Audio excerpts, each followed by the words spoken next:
Hello and welcome to the Backnine Report, where every week Fred Altvater and I check in on the world of golf to bring you the latest news, insights, analysis, interviews, recaps, previews. Hey, we cover anything and everything golf. In other words, if it happened in golf, we for sure have it for you. Fred, hi, how are you today? Hey, Carlos, pretty excited. Got a lot of golf stuff to talk about. We got some news and notes here for our listeners to enlighten them a little bit. A lot of good stuff happening in the golf world right now.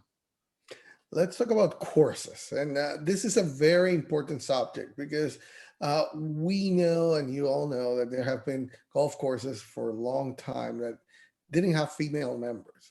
Most importantly, one that you can know about was Augusta National, right? That's like the big one. There's a lot there in Europe that have been breaking down. And now one of the last male bastions is finally going to allow some female members, and that is Pine Valley. Okay, Fred, this is very significant.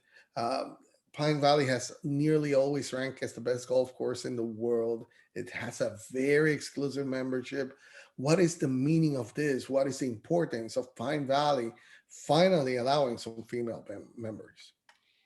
Yeah, this golf course it's a players club. You have to be a pretty decent player to even be asked to become a member there. Very exclusive. I know a couple people that are members. I know a couple guys that have played it, and it's a very difficult golf course. So if you're not very good, there's no reason to go there because you're not going to have a very nice day. To be quite honest with you.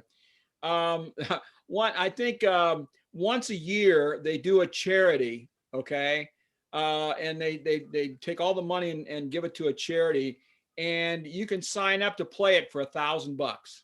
You donate $1,000 to charity, and you can play one round at Pine Valley, and they sell out like immediately. Okay, so a lot of people want to go there. Um, so it's always been a men only club.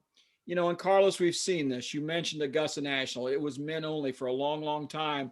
Just a few years ago, what was it, about 8 or 9 years ago, that they decided to allow women members. That's worked out really well. Condi Rice and some of the other women that have become members there have been very active and done a fantastic job there. Some of the courses over in Scotland that were men only.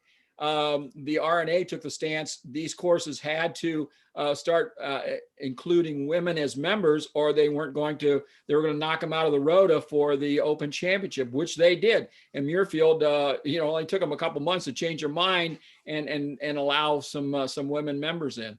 So this is a big deal. This is one of the last holdouts in golf, in the golf world, that now will allow women. But I'm going to tell you what, I bet the women they allowed in there can play and can beat a lot of the men, because they're not going to have anybody in there that can't play a little bit. They won't. They can't. I mean, it's already their motto, right? That you have to have the big horses, and now the big ladies on it. You're not just going to be. They have to keep the standard. But anyway, it's really great to see how these golf courses finally are just adapting to the new to the modern times. It's just any, if there's still any out there after such a big course like this, a big name course like Pine Valley finally opens up. I don't think there should be any other. If there is, that shouldn't be opening to female players. Anyway, it's just about inclusion, right, and about growing the golf memberships and golf as well. That's what the clubs should be about, so that way, if you include the ladies, those are the ones that are going to really be coming with their kids to make sure they get their classes and all that. So hey, it's all about all that and growing it. But now that we're talking about golf courses, something that seemed to be dead is suddenly alive because Mike Keiser is back on the Cool Links project. I mean, his dream to build a Coore Crenshaw masterpiece in Scotland near Dornach is back alive, Fred. So what have we seen about this? Yeah, Kaiser has kind of had a dream project for Coore and Crenshaw to build a masterpiece near Dornach in Scotland. But the Scottish officials came out last February. We remember we reported it, that they didn't think the environmental, downside was greater than the economic upside, and so they kind of shut the project down. They didn't give them the permits that they needed to continue on with the project. So Keiser said, "Okay, that's fine. You don't want us here. We won't. I'm out. We won't do it." Well, the people in the Coole, Coul area, they kind of said, wait a minute. That we're going to bring a lot of jobs here. It's going to bring a lot of money here. We want this. We want to have people coming to our restaurants, to our pubs, buying stuff in our stores. We want people staying in our hotels. Maybe this is not that bad of a thing. And so they went back to Keiser and said, "Hey, we want you here. And we'll go to bat with the Scottish officials to get this thing going again." So the people have organized, and they're taking it back to the government and saying, "Hey, let's do this." Keiser said, "That's all well and good. I'm back in, but we're not doing anything until the Scottish government gives us all the permits that we need to get it done." He's got a lot of money. He's got Coore and Crenshaw ready to go.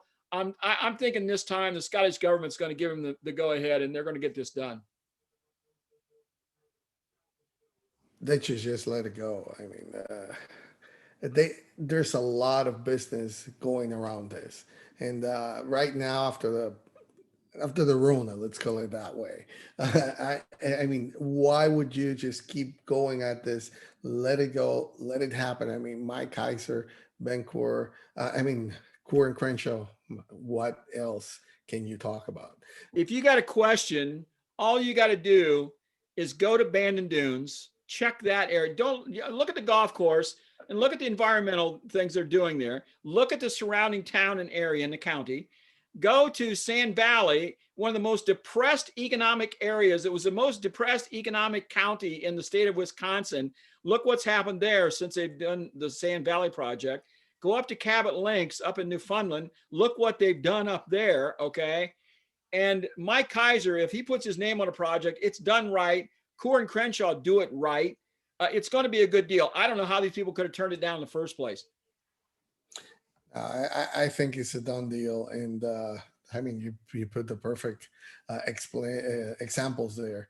But anyway, thank you for joining us. For more golf information and news, just subscribe to our channel. Okay, it's right there. You'll get the latest information just like this. We'll keep you up to date. The latest videos, latest news, all for you. And also follow our show on Twitter, Back9 Report with the number 9 in the middle.